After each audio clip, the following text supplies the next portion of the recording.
Irmãos e irmãs, que a paz do Senhor seja conosco.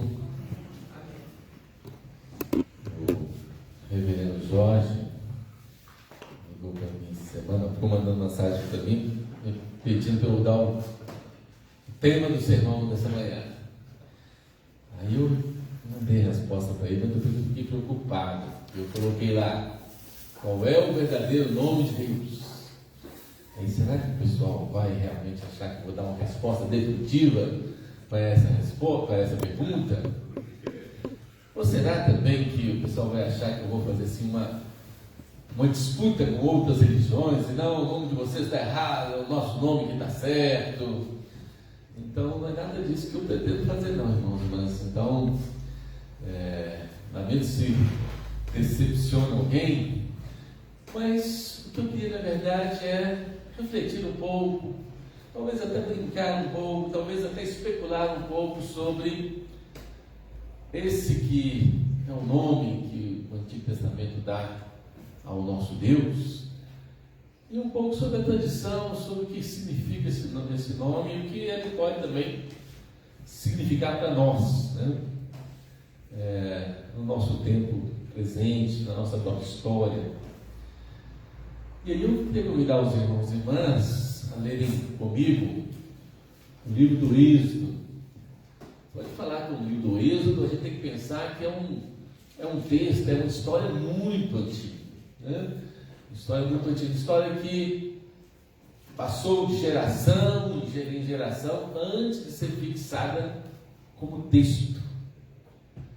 Na verdade, é interessante observar que já no século XIX, ou talvez até um pouco antes, os estudiosos da Bíblia percebiam que no Pentateuco a gente tem pelo menos 4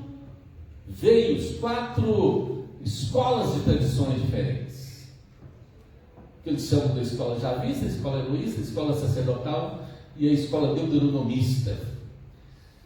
Eu digo isso porque muitas vezes as pessoas ainda insistem em ler o Pentateuco, ou seja, os 5 primeiros livros da Bíblia, os chamados livros da lei, como se ele tivesse sido dado de uma vez só. A tradição atribuiu esses 5 livros a Moisés, mas, irmãos e irmãs, isso é claramente uma tradição, porque não havia como Moisés ter escrito isso sentado lá, pegou um papel, a caneta. Primeiro, não tinha papel nem caneta naquela época, né? E ter escrito. E segundo, porque o povo de Deus, o povo hebreu, era um povo nômade. Então era um povo que não tinha o costume de carregar rolos de livros. Isso só vai se tornar um hábito lá depois, já quando era na monarquia, que aí aquelas tradições orais acabam se fixando no texto. E essas tradições, então tinha a turma lá do Barreiro tinha uma tradição, a turma lá do bairro Funcionários tinha outra tradição, a turma da igreja tal tinha uma tradição. Era mais ou menos assim que era, digamos, o movimento das tradições lá no antigo Israel. E eu digo isso então porque a gente não precisa olhar para esse texto como se ele fosse uma declaração final de alguma verdade, de alguma lei, mas a gente melhor lê esse texto se a gente entende como testemunho de um povo que teve experiência de libertação a partir da sua fé em Deus e que encontrou sentido na vida transmitindo essas palavras aos seus filhos, aos seus netos, né? Lá no Deuteronômio tem aquela coisa: ouve Israel, as palavras que hoje te ordeno, tu as falarás aos teus filhos, né? Andando pelo caminho. É o chamado Shema Israel, que é uma oração que o povo hebreu ainda repete até hoje regularmente. Por quê? Porque entende a importância de passar uma mensagem para frente, porque essa mensagem está sentida nas nossas vidas. Essa mensagem nos ajuda a entender quem nós somos e quais são as nossas esperanças, qual é a nossa fé. Então, é assim que eu queria ler esse texto aqui de Êxodo, entendendo que é um texto de fato sagrado. Sagrado por quê? Porque é um texto que foi guardado no fundo do coração das pessoas, que foi guardado na mente das pessoas, foi cultivado até que ele fosse fixado num texto impresso e chegasse até nós. Então, assim diz o livro do Êxodo, capítulo 3. Êxodo 3. Todo mundo sabe que Êxodo quer dizer saída, né? A gente usa, por exemplo, a expressão êxodo rural. Então, fundamentalmente, o livro do Êxodo fala sobre a saída do povo do Egito. Acho que todo mundo já assistiu alguma versão da história de Moisés, nem seja da Disney, né? Então, todo mundo conhece um pouco essa história. Mas diz lá, Êxodo 3, de 1 a 15. Apacentava Moisés o rebanho de Jetro, seu sogro, sacerdote de Midian, e levando o rebanho para o lado ocidental do deserto, chegou ao monte de Deus, o Horebe.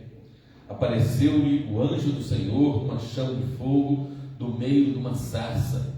Moisés olhou, e eis que a sarça ardia no fogo, e a sarça não se consumia. Então disse consigo mesmo: irei para lá, e verei essa grande maravilha, porque a sarça não se queima.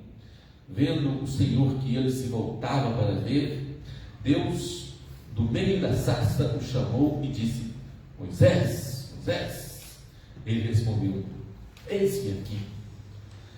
Deus continuou: não te chegues para cá, tira as sandálias dos pés, porque o lugar em que estás é terra santa. Disse mais: eu sou o Deus de teu pai, o Deus de Abraão, o Deus de Isaque, o Deus de Jacó. Moisés escondeu o rosto, porque temeu olhar para Deus. Disse ainda o Senhor: certamente vi a aflição do meu povo que está no Egito, e ouvi o seu clamor por causa dos seus exatores. Conheço-lhe o sofrimento. Por isso desci, a fim de livrá-lo da mão dos egípcios, e para fazê-lo subir daquela terra a uma terra boa e ampla, terra que manda leite e mel, o lugar do cananeu, do heteu, do amorreu, do ferezeu, do heveu e do jebuseu. Pois o clamor dos filhos de Israel chegou até mim, e também vejo a opressão com que os egípcios os estão oprimindo. Vem agora, e eu te enviarei a Faraó, para que tires o meu povo, os filhos de Israel, do Egito. Então disse Moisés a Deus: que sou eu para ir a Faraó e tirar do Egito os filhos de Israel? Deus lhe respondeu: eu serei contigo, e esse será o sinal de que eu te enviei. Depois de haveres tirado o povo do Egito, servireis a Deus neste monte. Disse Moisés a Deus: eis que quando eu vier aos filhos de Israel e lhes disser: o Deus de vossos pais me enviou a vós outros, e eles me perguntarem: qual é o seu nome? Que lhes direi? Disse Deus a Moisés: eu sou o que sou. Disse mais: assim dirás aos filhos de Israel: eu sou que enviou a vós outros. Disse Deus ainda mais a Moisés: assim dirás aos filhos de Israel: o Senhor, o Deus de vossos pais, o Deus de Abraão, o Deus de Isaque, o Deus de Jacó, me enviou a vós outros. Este é o meu nome eternamente, e assim serei lembrado de geração em geração. Que o Senhor abençoe a compreensão da sua palavra. Lâmpada para os nossos pés é a sua palavra, Senhor. Irmãos e irmãs, muito já foi falado sobre a biografia de Moisés. Então, como eu disse, até filme da Disney a gente tem sobre Moisés, tem filme da Record, série da Record sobre Moisés. Muita gente boa já escreveu sobre isso. O próprio Sigmund Freud já escreveu sobre a origem de Moisés, o seu conteúdo simbólico. Então, quem sorriu aqui para, digamos, trazer grandes novidades sobre quem foi Moisés, como essa história nos impacta. Mas eu queria começar dizendo que Deus é um nome que nós damos quando uma experiência pessoal nos toca profundamente. Quando uma experiência pessoal nos muda em profundidade. Moisés viu a sarça pegando fogo, uma planta lá pegando fogo. Isso chamou a atenção de Moisés. Moisés teve um diálogo diante dessa planta. E essa experiência mudou a vida de Moisés. E aí nós podemos pensar um pouco, mudou como? Quem era Moisés? E várias pessoas podem fazer as suas leituras, mas eu faço a minha leitura psicológica. Você sabe que eu sou psicólogo, eu gosto sempre de pensar na humanidade das pessoas, né? Tentar entrar aqui no personagem, tentar pensar quem era essa pessoa. Claro que nós estamos aqui falando de uma história tradicional, né? Cheia de lacunas, que nós completamos um pouco com a nossa própria imaginação. Mas pensemos, irmãos, mas a Bíblia nem fala quem foram os pais de Moisés.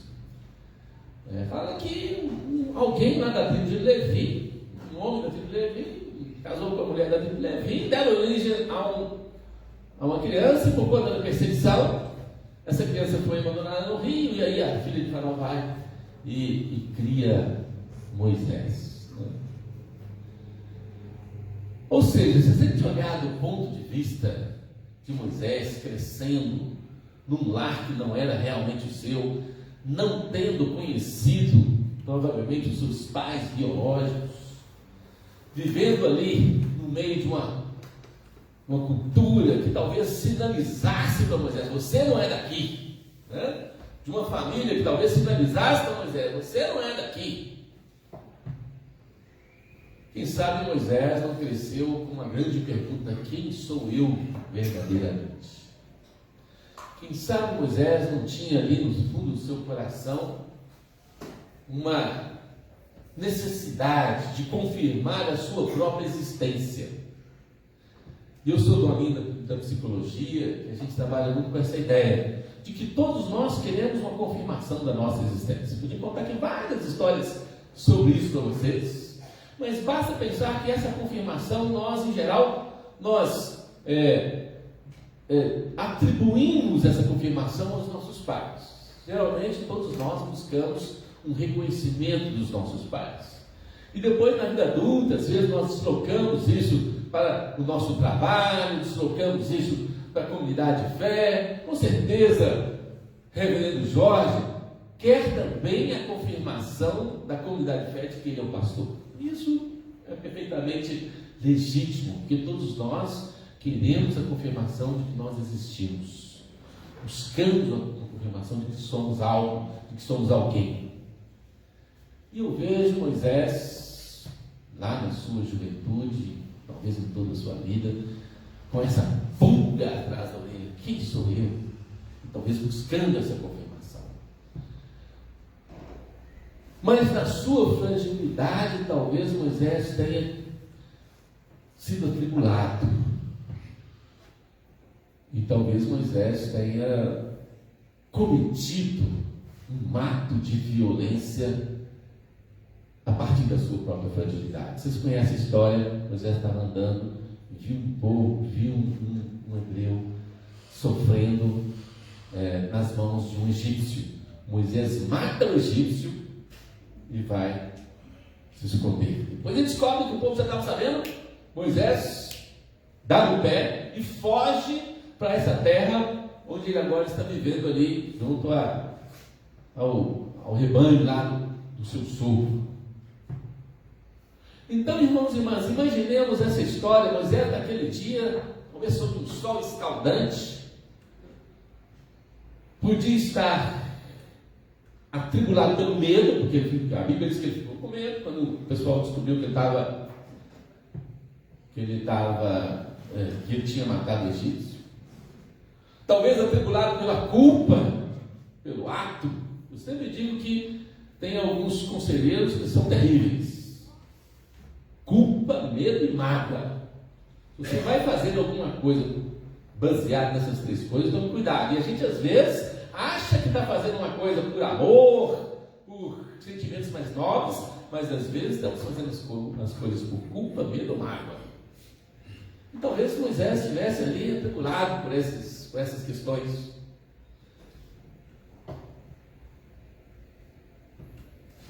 Outro dia nós tivemos um incidente aqui de um rapaz bombadão lá que matou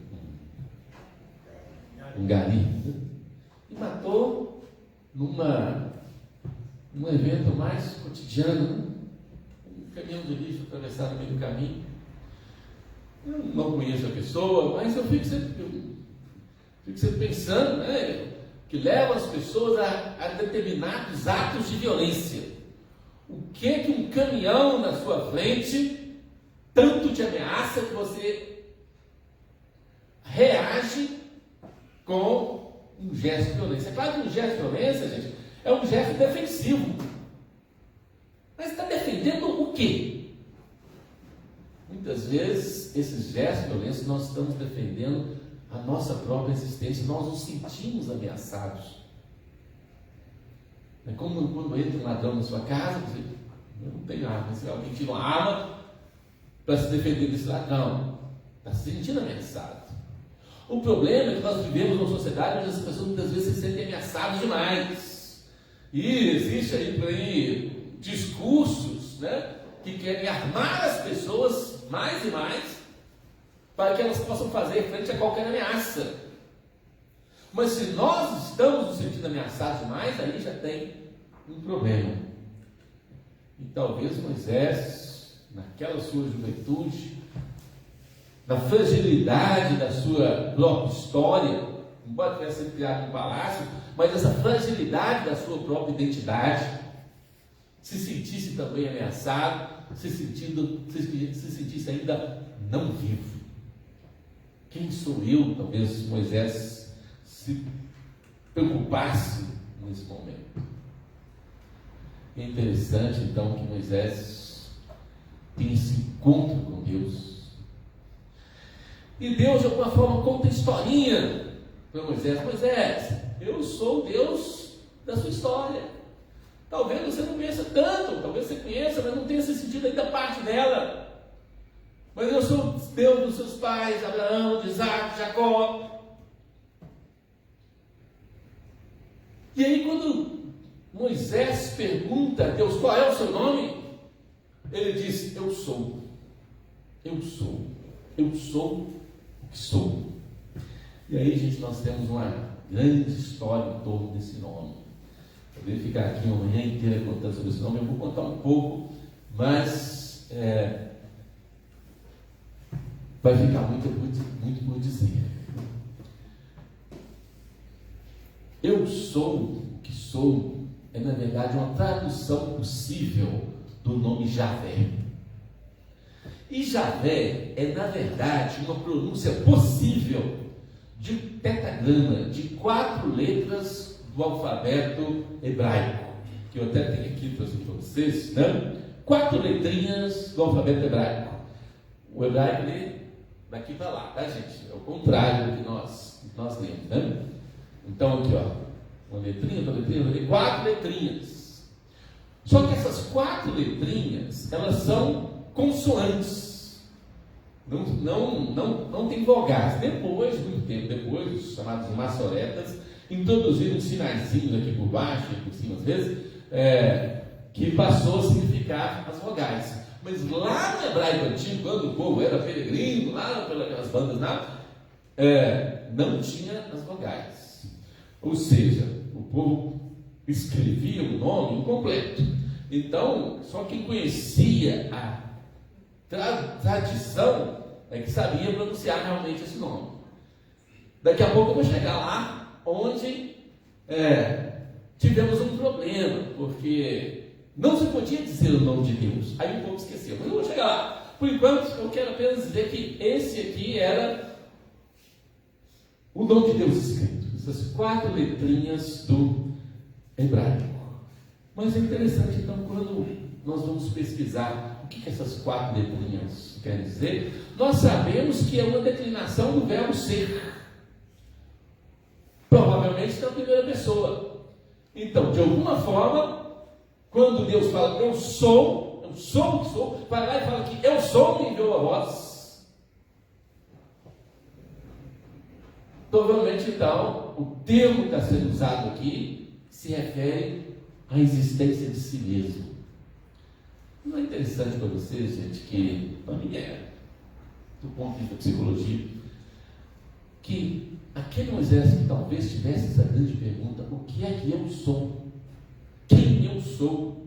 Tivesse se encontrado com Deus que disse, eu sou, e tivesse dito para Moisés, eu agora é que vou estar com você, e você vai se apresentar em meu nome para o povo de Israel.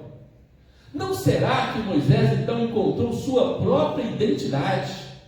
Moisés encontrou a confirmação da sua própria existência na medida que ele encontrou com Deus que diz que é? Não será que Moisés encontrou uma segurança de ser alguém, de ser si mesmo, na medida que ele se encontra com Deus que o fortalece? O fortalece como? O fortalece como uma esperança. Você faz parte de um povo oprimido. Eu não estou alheio ao que está acontecendo, eu estou sabendo o que está acontecendo. E você vai lá e vai ajudar a libertar esse povo. E aí Moisés então tem uma missão, tem um propósito da vida. Esse propósito da vida o liga ao seu povo, à sua origem. Então, irmãos e irmãs, nada me tira da cabeça que Moisés aqui se encontrou com a sua identidade. Moisés aqui passou a ter uma segurança de que ele era alguma coisa. E esse encontro de Moisés com a sua própria identidade é que vai levar Moisés de encontro à esperança da sua própria comunidade, do seu próprio povo. Então, irmãos e irmãs, a primeira resposta que eu tenho para essa pergunta, qual é o nome de Deus? É que o nome de Deus é aquele que emerge quando nós temos um encontro que nos faz sentirmos existentes e que nos leva ao encontro da nossa comunidade, ao encontro daqueles que caminham junto conosco. Porque a segunda resposta que eu tenho para essa ideia de o que significa o nome de Deus, o que significa esse tetragrama, é que esse tetragrama, esse nome de Deus, nos leva a uma luta comunitária, a uma esperança comunitária. Deus visita a opressão do seu povo e participa da luta do seu povo contra a exploração, porque o povo era escravo no Egito, contra a humilhação, contra a falta de dignidade desse povo. E aí é interessante que o livro diz, olha, eu vou levar vocês lá por uma terra. Preciso colocar o óculos aqui, que estou vendo, né? Vou levar vocês lá para uma terra que tem uma turma lá. Tem os cananeus, tem os heteus, tem os amorreus, tem os fariseus, tem os heveus, tem os jebuseus. Mas então, peraí, então, é para levar lá, para tomar a terra desse povo? Aí, a gente precisa avançar um pouco na história e chegar lá no livro dos Juízes. E aí, eu vou lembrar um pouco da minha própria história como estudante de teologia. Eu fiz teologia lá na Faculdade de Teologia da Igreja Metodista, em São Bernardo do Campo. Foi uma experiência muito interessante na minha vida, que eu até sou grato a essa igreja, porque a igreja participou disso na época também. E na época a gente tinha 2 grandes centros de teologia protestante progressista e de qualidade no Brasil. A gente tinha o centro de São Leopoldo, que era luterano, E os luteranos têm uma pegada um pouco diferente da nossa, porque é um protestantismo de migração, basicamente, acompanhando as colônias alemãs, né? E tínhamos a faculdade metodista, que os metodistas são como nós, são protestantes de missão. Então eles tinham uma pegada parecida com a nossa dos presbiterianos. E aí eu fui estudar lá com os metodistas, porque eles tinham realmente um centro, infelizmente fechou há pouco tempo, fiquei sabendo disso, por causa de crise lá na igreja metodista. Mas era um centro fantástico, que além do curso de graduação em teologia, tinha um programa de pós-graduação, de mestrado, de doutorado em ciência da religião, que só tinha gente fera que ia para lá. Uma dessas pessoas feras que foi para lá foi um teólogo biblista norte-americano chamado Norman Carroll Gottwald, que foi um biblista que foi lá visitar. E esse Gottwald escreveu um calhamaço assim chamado As Tribos de Javé. Nesse calhamaço, As Tribos de Javé, Gottwald tenta demonstrar que esse tetragrama foi um aparato simbólico para a reunião de diversas tribos de oprimidos em torno da experiência do povo judeu para buscar a libertação e constituir uma aliança de povos lá na Cananéia, lá naquela região da Terra Prometida. Gottwald tinha uma perspectiva até materialista, marxista de ler, mas ele busca os vários indicadores. Quando você lê o livro dos Juízes, você percebe que para entrar na Terra Prometida, o povo de Israel tem que fazer alianças, né? Então tem o Josué lá, que está fazendo as alianças, vai lá juntar com alguns povos. E a perspectiva, quando o Gottwald pensa nas tradições, né? Que tudo isso é resultado de longos anos de formação de um povo, longos anos de as pessoas se encontrarem nessas tradições. O que Gottwald defende é o seguinte: outros povos também oprimidos, outros povos também explorados, se identificaram com essa história de Moisés e do povo judeu e passaram também a fazer parte dessa aliança de uma nova terra onde habita a justiça, onde as pessoas não podem ser oprimidas. E se tem alguma coisa que os profetas o tempo todo repetem no Antigo Testamento, olha, lembre-se de que vocês foram estrangeiros, não vão agora oprimir aí os seus semelhantes, não vão agora oprimir aí aqueles que estão na sua própria terra, porque lembre-se que vocês também foram estrangeiros na terra do Egito. Isso os profetas sempre repetem. No livro do Levítico, a gente tem várias leis que protegem três classes de pessoas: os órfãos, as viúvas e os estrangeiros. Quer dizer, aquelas pessoas que de alguma forma estão desamparadas no tecido social. O livro do Levítico tem lá uma lei para tentar proteger essas pessoas. E eu estou dizendo tudo isso, meus irmãos e irmãs, é para que vocês percebam que em torno desse tetragrama se construiu uma fé que é expressão de uma luta comunitária contra todas as formas de opressão. Por isso é que é chocante quando a gente vê hoje, muitas vezes, aqueles que são os herdeiros dessa tradição, aqueles que deveriam ser também continuadores de uma mensagem de libertação, se transformarem em opressores. Aquele que realmente foi tocado por essa mensagem se escandaliza com aquilo que é feito hoje na faixa de Gaza com os palestinos. Mas os palestinos não são judeus, não são cristãos, são árabes. Mas hoje eles representam uma parcela oprimida naquela terra que sempre esteve em disputa.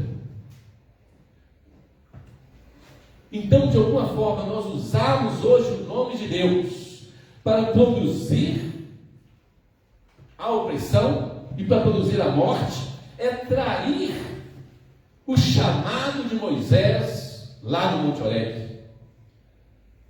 É nós, de alguma forma, negarmos essa origem libertadora do nome de Deus. Quem é herdeiro dessa tradição, quem se identifica como Moisés se identificou ali com Deus Javé, não pode aceitar que a fé, que o nome de Deus se transforme em instrumento de violência e de opressão. Porque eu não sei qual é o verdadeiro nome de Deus. Está vendo? Decepcionado. Mas eu sei que aquele Deus que Moisés encontrou lá no Monte Horebe foi para Moisés uma experiência pessoal de transformação, que passou de um assassino fugitivo a ser um líder libertador. Esse Deus é o Deus que nos chama a uma vida comunitária de libertação. E por fim, irmãos e irmãs, aí eu falei para vocês que ia contar um pouco a história disso aqui, né? Vocês conhecem o livro do Êxodo, os 10 mandamentos, né? E lá no Êxodo 20, nos 10 mandamentos, fala que não façam imagem de Deus. Ou seja, ser monoteísta já significou uma evolução lá no Antigo Israel, porque a grande maioria dos povos tinha vários deuses. Mas agora, esse povo, não, nós temos um Deus.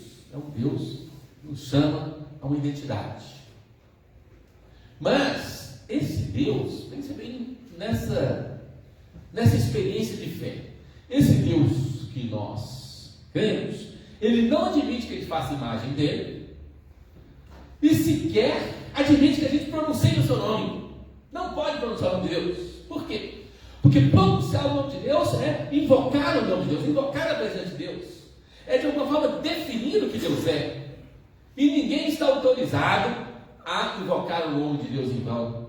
Ninguém está autorizado a realmente querer dizer aquilo que Deus é e aquilo que Deus não é. Então está proibido falar o nome de Deus.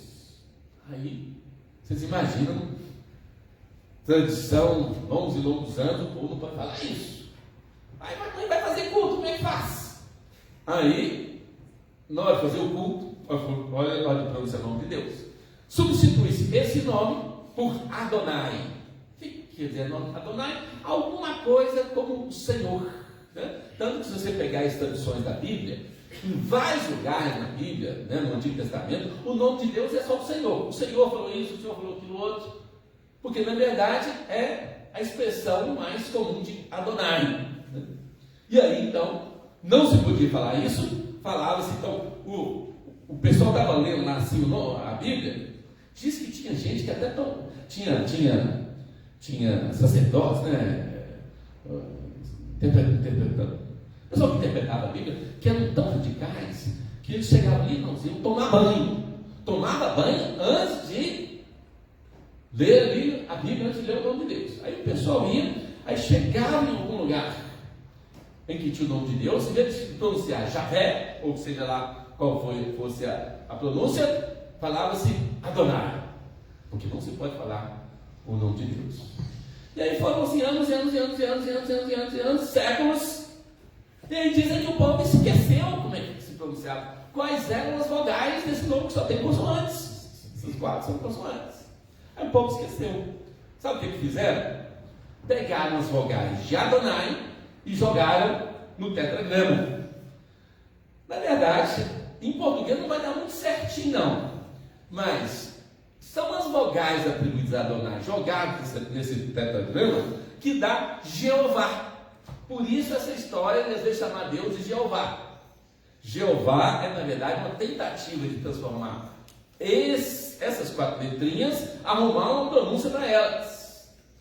Mas os estudiosos que conseguiram voltar mais atrás e pesquisar mais, dizem que o melhor não é Jeová, mas é Javé. Mas não vamos ficar brigando por causa de vogais. Espero que a gente não brigue aqui, né? Nem com os testemunhos de Jeová, nem com ninguém por causa dessas vogais. Mas o fato é que, de alguma maneira, esse nome permaneceu misterioso.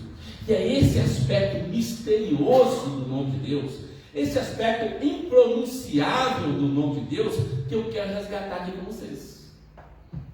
Esse nome é tão assim, cheio de mistério. Você se lembra de uma passagem em que Jesus está falando de Abraão. Aí o pessoal fala assim: mas peraí, você nem tem 50 anos, como é que você conheceu Abraão? Aí Jesus responde assim: antes que Abraão existisse, eu sou. Aí o povo pirou. Por quê? Porque quando Jesus falou eu sou, ele usou o verbo na primeira pessoa. Então ele disse assim: eu sou e eu sou, só quem pode falar é Deus. Então ele de alguma forma usou essa pronúncia lá no seu tempo. Aí o povo ficou chocadão, né? O povo ficou escandalizado, né? Mas essa coisa de não poder definir o nome de Deus, do nome de Deus permanecer ainda oculto, misterioso, ela nos é interessante. E nisso a gente tem que resgatar um pouco do nosso protestantismo, que nós já talvez tenhamos deixado de lado. É claro que nós não vamos ficar brigando aqui com os católicos, com ninguém, né? Não vamos quebrar a santa, lembra daquele pastor que quebrou a imagem da santa? Não vamos fazer isso. Mas de alguma forma, vamos tentar encontrar sentido nessa intuição aqui dos nossos irmãos calvinistas, lá do século XVI, dos nossos irmãos luteranos, lá do século XVI, que entenderam o seguinte: é melhor deixar isso em aberto. É melhor não tentar construir imagens de representação de Deus, porque quando você deixa isso em aberto, Deus se torna algo que a gente celebra no mistério da existência. E aí, irmãos e irmãs, toda vez que eu falo disso, eu lembro agora de uma outra história. Hoje eu estou contando aqui histórias da minha vida para vocês, vocês lembram? Aí eu lembro, eu falei do Gottwald, eu esqueci de falar que eu conheci o Gottwald lá em São Bernardo do Campo. Mas outra pessoa que passou por São Bernardo do Campo também, lá na nossa faculdade de teologia, lembre-se, gente, eu estava em São Bernardo do Campo em 1989. O que aconteceu em 1989? Primeira eleição para presidente do Brasil. Vocês imaginam como é que está o clima lá, que você sabe. Qualquer história de São Bernardo do Campo, né? E a história disso aí no processo de democratização do Brasil. Mas eu vou. A famosa greve lá, foi em 78, mas tinha muita história em São Bernardo do Campo. Mas outra pessoa que passou por lá foi também Rubem Alves.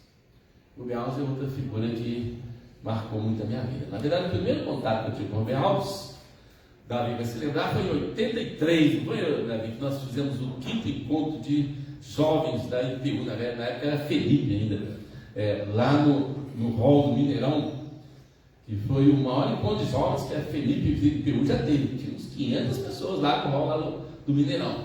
Entre os palestrantes desse encontro de jovens estava exatamente o Rubem Alves. O Rubem Alves naquela época, não sei quantos. Muita gente conhece o Rubem Alves dos livros de educação, dos livros de poesia, de crônicas, mas talvez muita gente não sabe que o Rubem Alves foi pastor presbiteriano, né?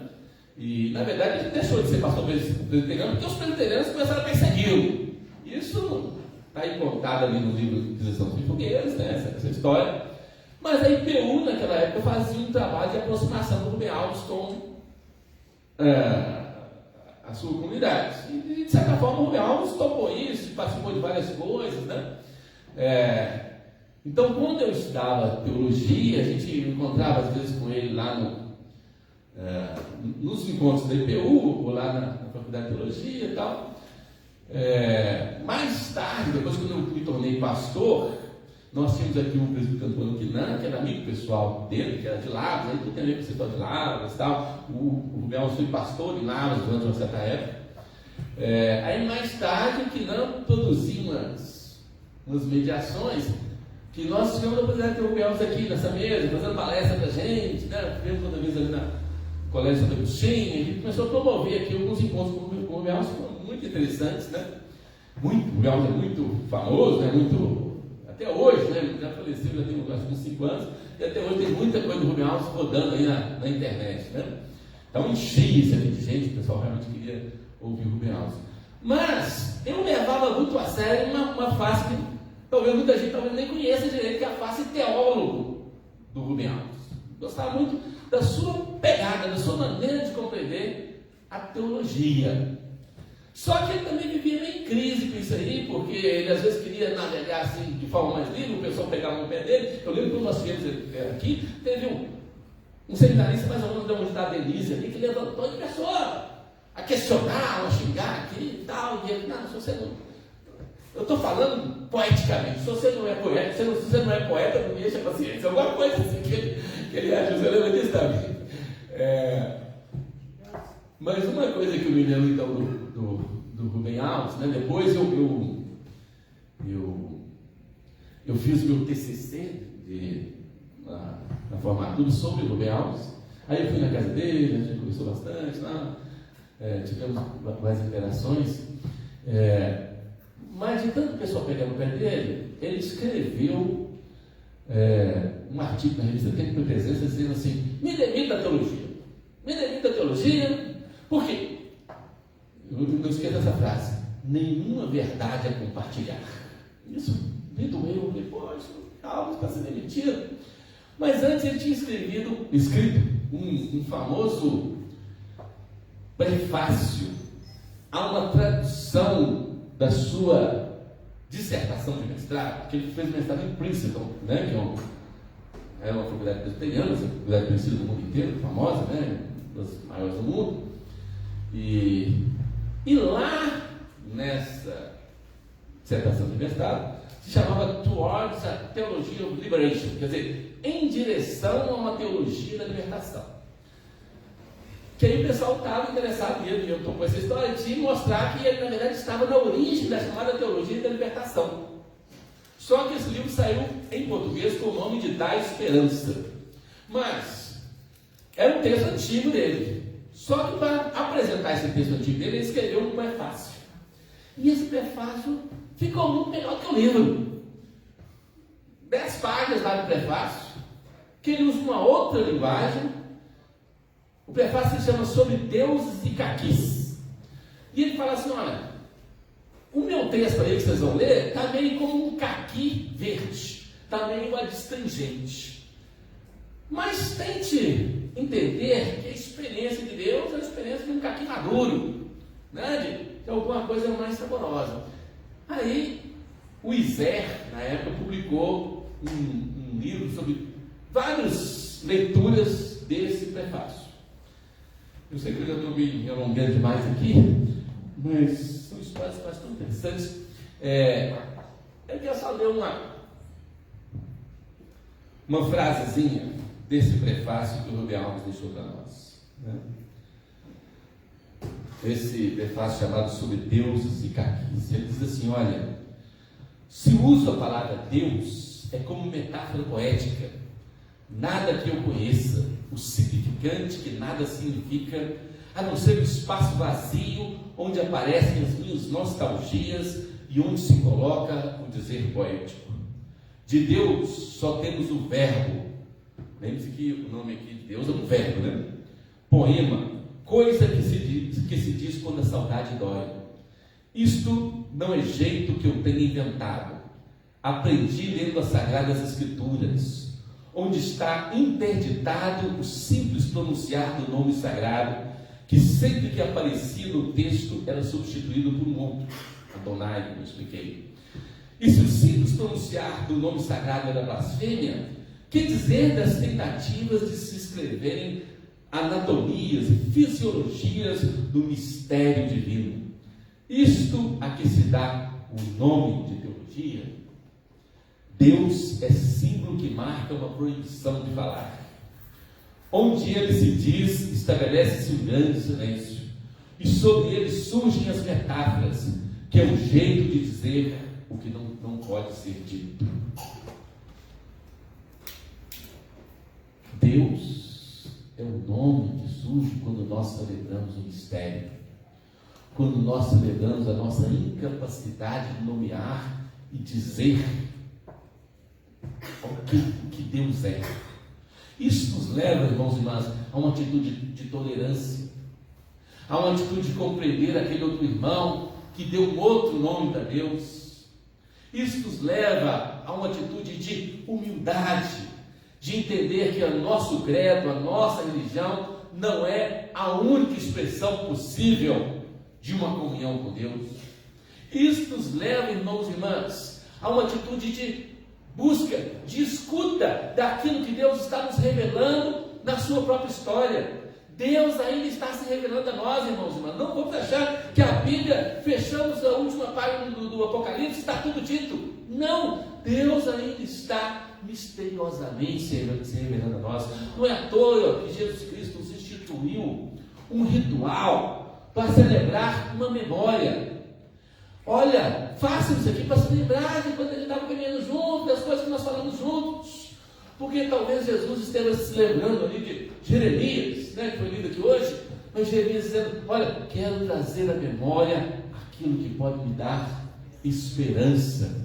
É essa esperança que nós celebramos juntos. Veja que não é uma esperança qualquer, é uma esperança de uma terra redimida, é uma esperança de uma terra sem opressão, onde nós nos encontramos, onde nós encontramos a nossa própria identidade, e nós entendemos que essa identidade só se realiza na caminhada do nosso povo rumo a um mundo mais liberto, a um mundo mais fraterno. E nós não ousamos dizer qual que é o nome de Deus, nós não ousamos definir o que Deus é, porque Deus permanece misterioso, realizando a sua graça, realizando a sua obra cada dia nas nossas vidas. Então, irmãos e irmãs, esse é o convite que eu queria fazer nessa manhã.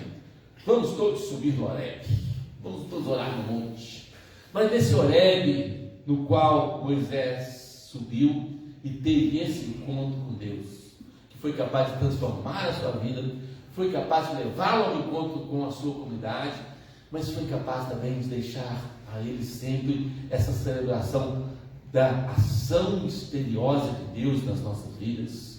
Que Deus assim nos capacite a sermos, de fato, filhos de Javé, filhos do Deus lá dos nossos pais, de Abraão, Isaac e Jacó. Amém? Amém. Então, irmãos, nós vamos ficar de pé. Vamos ter uma palavra de oração. Essa é a nossa oração final, né? Que é a oração do Pai Nosso, não é isso?